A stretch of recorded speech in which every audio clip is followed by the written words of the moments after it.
Hello, this is a quick video to show how to see triangle counts in Blender.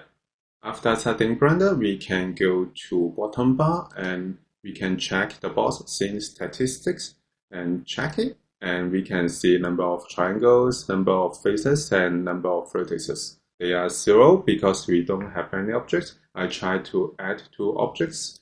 I add merge and I add a cube and move one side and add another object. And go to add the icosphere.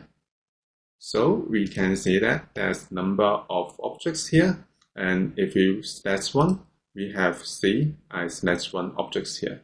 And then we can see the number of triangles, number of faces, and number of vertices in the scene. This is the first option to see overall polygon counts in the scene. The second option, we can go to Viewport overlays and go to statistics and check the box.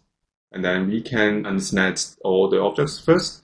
So we can see the number of polygon counts in the scene. If we select one object, and then we have the first number, this is the selected object. So we can see that the selected isocode, we can have 42 vertices, 120 edges, and 80 faces, and 80 triangles. So this is how we can see triangle counts and polygon counts in Blender.